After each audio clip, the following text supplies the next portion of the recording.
Alright folks, welcome back. It's been a long time since I've done a video, but I'm here to post one.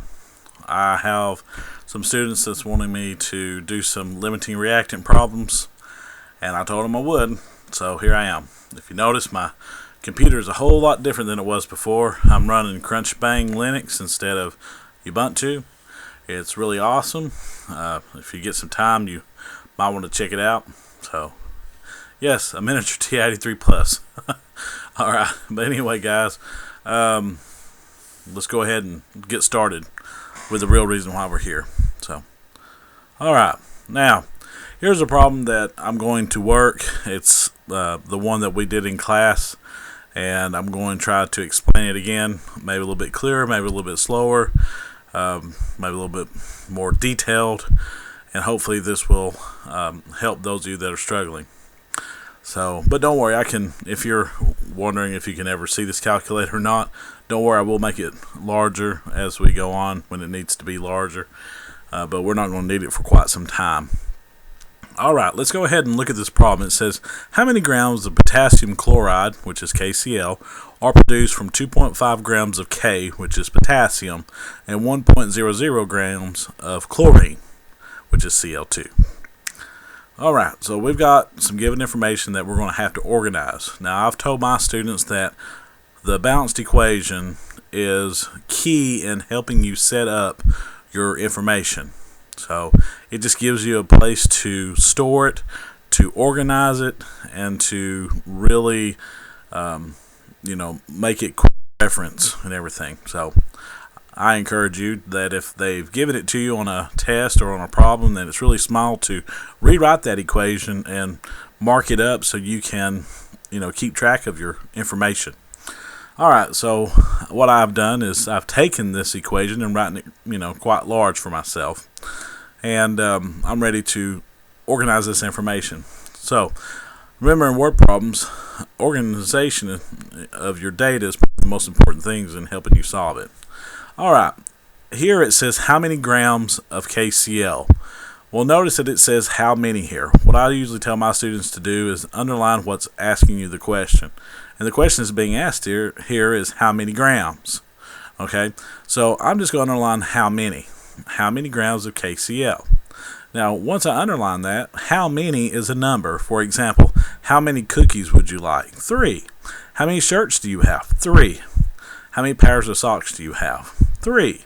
So usually we're used to saying a number when someone asks how many. So I tell my students to use a number sign. Now, this thing has different names and everything, but some people call it now a hashtag symbol, but back in the day when I was a kid, we just called it the pound sign on the telephone.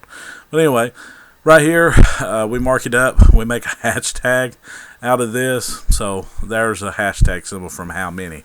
So how many grams of KCl? So underneath KCl, I will write a hashtag symbol and the letter G for grams.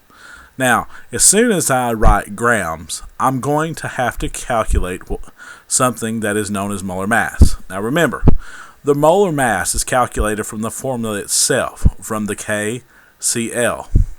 The 2 that you see in front of it is not used in the calculation of molar mass. That 2 is reserved for telling you the number of moles in the balanced equation. For example, you have 2 moles of potassium, which is K. You have 1 mole of chlorine, which is Cl2. And you have 2 moles of KCl. So the 2 has nothing to do with molar mass. Okay? So, we need to calculate the molar mass. Now, to calculate the molar mass, you'll need a periodic table. Now, here's the periodic table that we use in class, at least with my students. This is the chemistry reference sheet that they have on the end of course test for high school chemistry classes in Tennessee. So this is what I'm using. Okay. Now, here is K, potassium, and here is Cl. We add these 2 together, and we get the following. Let me unhighlight those now. We get a total of 74.551. Now, I did not add those together in my head, but it wouldn't be that difficult if I did, but I'd been jumping back and forth between windows, and I didn't want to causing anybody any vision problems or headaches. So I just wrote these on a piece of paper and I have them in front of me.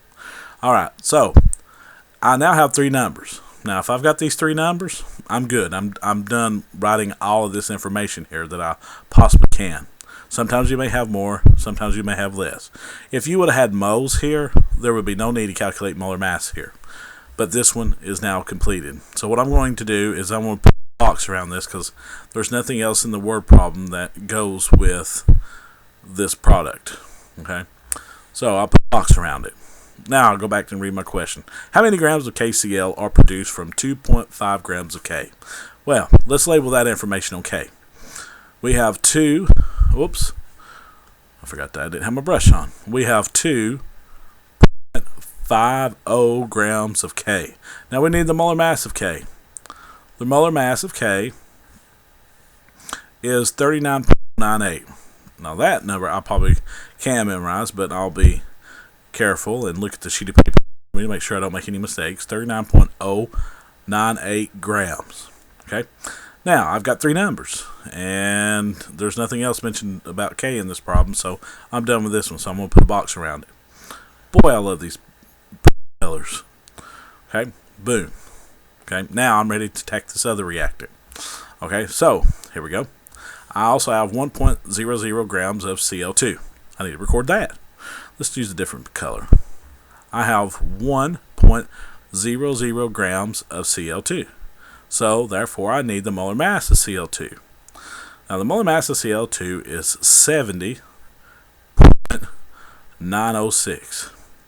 Now, the only thing that's different in a limiting reactant problem than the other stoichiometric calculations that we've done is you have 2 givens.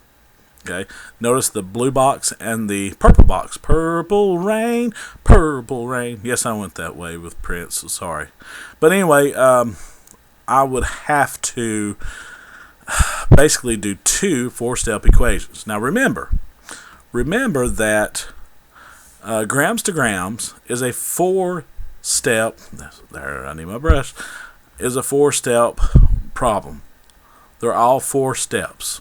Okay, and the dimensional analysis will be 4 steps in grams to grams. So we have to look for that.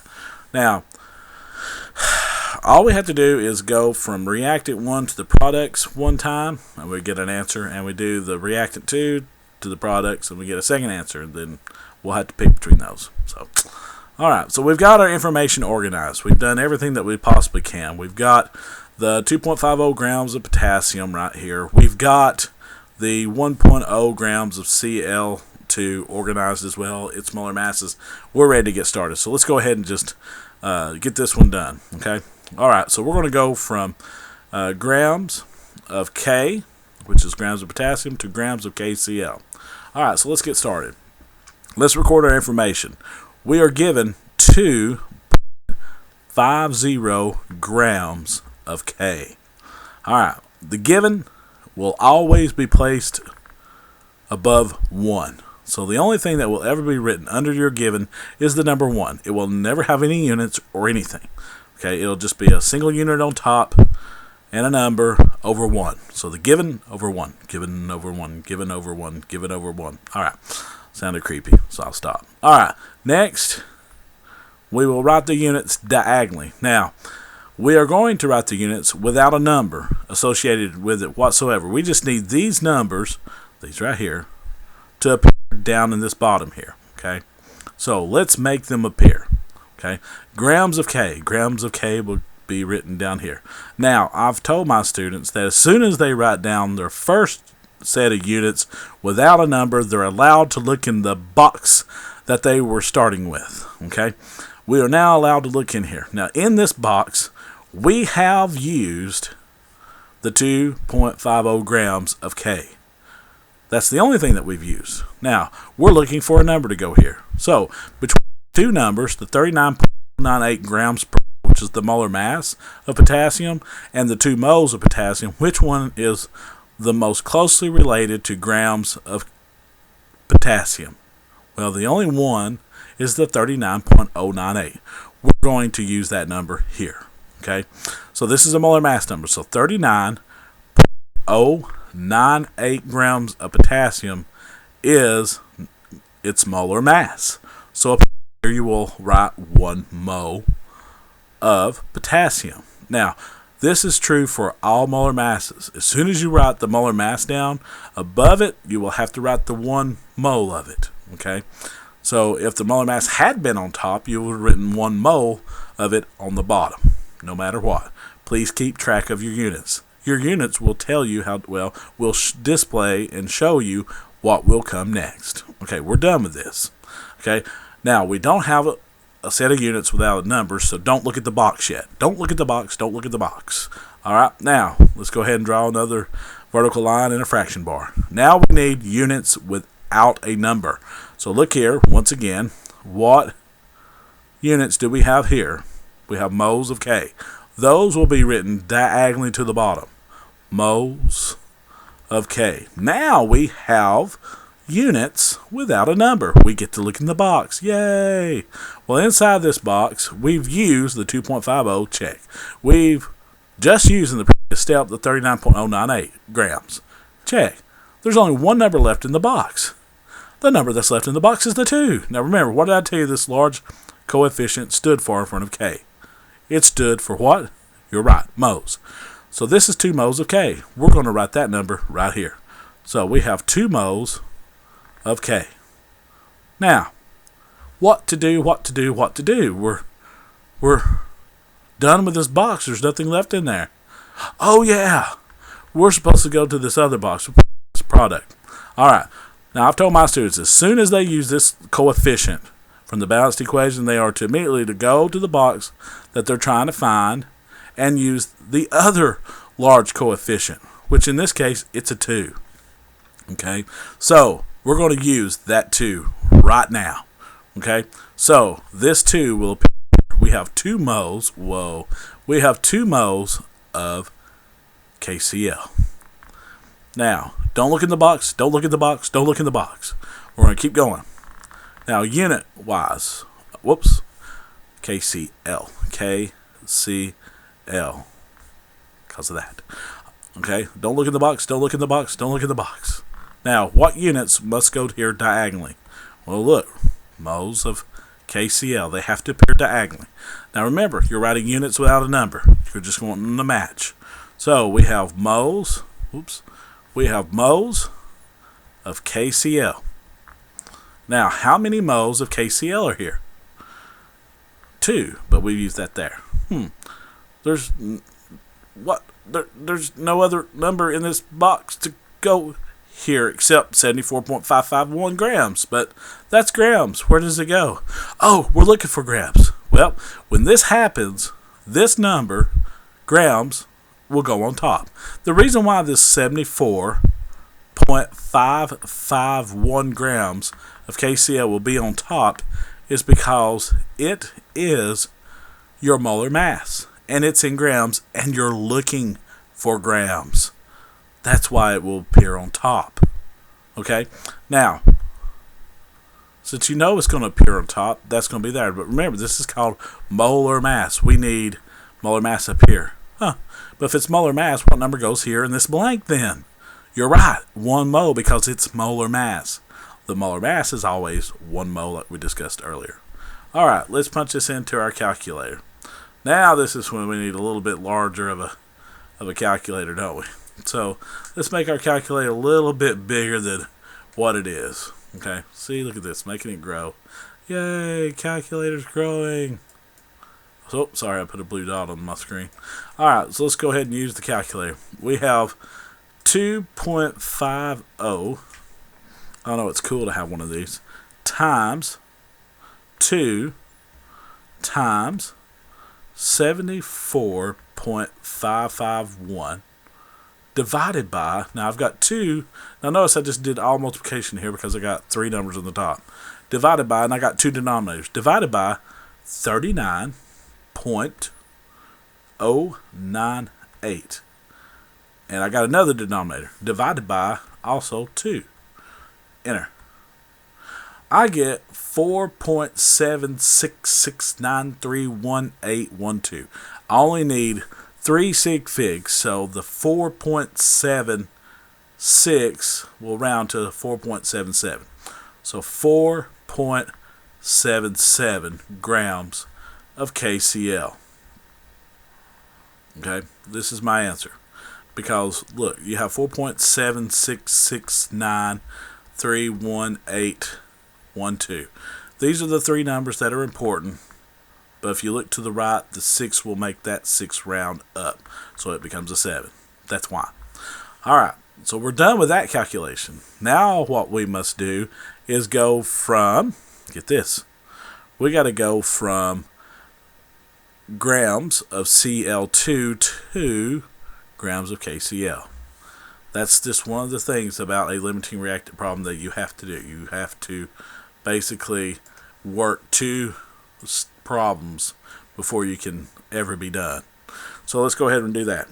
Alright, we were given, let me pick the color, we were given 1.00 grams of Cl2. That's our given. We're going to put it over 1. Now, once again, don't look in the box. Write your units down here to make a match. Diagonally, we will write grams of Cl2 here. Now, we need a number. We've used 1. The only number left that has grams is 70.906. We will use that here, 70.906. This is molar mass, so up here you will write 1 mole of Cl2. Now, don't look in the box because you don't have units without a number yet. Now let's match these up diagonally. Moles of Cl2 will appear down here. Moles of Cl2. Now, after this, we have units without a number. So let's look in the box. We've used 70.96, 70.906, check. So the only number left is the 1 that you don't see in front of the Cl. We're going to use that here. So in 1 mole of Cl2, there is, whoa, we need something up here. Well, if you remember, I said once you use this coefficient, you must use the coefficient that's directly in front of what you're looking for. So we need to use this 2. There's 2 moles of KCl. Now what's neat is if you look at the problem above that you did in the limiting reactant problem, it'll be identical to what you see, but we'll work through the process.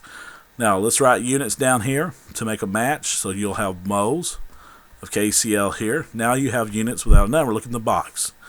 Well, you've used moles here, so there's not a number here in moles that you can use, but you can use this 74.551 grams to go on the top because you're looking for grams. So 74.551 grams of KCl. And you're probably sitting there wondering, wow, I'm going to have grams of Cl twice. Yes, you are. Okay, now let's punch this in the calculator so you can see this happen again. Okay. Alright. We have the following. We have 1.00 times 2 times 74.551 divided by, we have 70.906. Okay. And that's the only denominator we have other than the ones.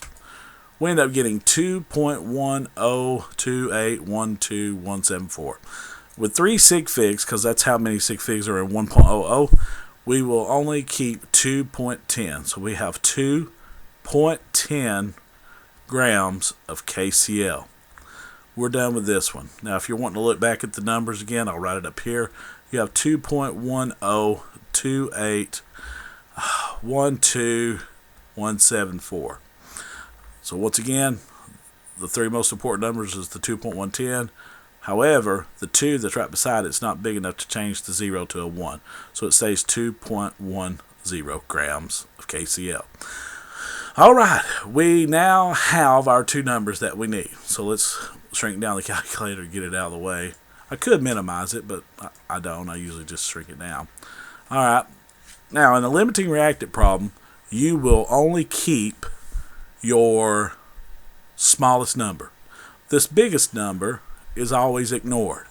The reason why is there's no way that we can make this much KCl because we're going to run out of the Cl2 first, because the Cl2 can only make 2.10 grams of KCl. So if the 2 are reacting like they're supposed to, KCl is going to run out first because it can just make 2.10 grams. But the potassium cannot keep on reacting if there's no more KCl. So we mark out the biggest one. Now this answer is known as our maximum yield. So let's write that down. This is known as our maximum yield.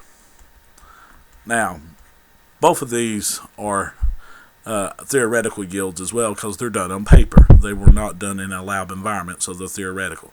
So this is also known as a theoretical yield. Okay. Now, the only other questions that someone might ask is which of these is the limiting reactant? Now, you got two choices. In your limiting reactant, it could be K or it could be Cl2. The way to tell is to look at your maximum yield, the one that you kept. All you do is you go back to the front and look to see which one you chose. Okay? We chose Cl2. That is our limiting reactant. Okay? So our limiting reactant is Cl2. That means by default that your excess reactant is the potassium. So this is the limiting reactant, and our potassium, sorry my K's ugly, everybody hates my K's, is the excess. Whoops, Lord of mercy, left this out. Our excess reactant. Okay. Alright, check out my other video, and I'll post it maybe tomorrow, and I'll show you how to calculate the amount of excess on this problem. Alright guys, y'all have a good night, and hopefully this was helpful. Y'all have a good night.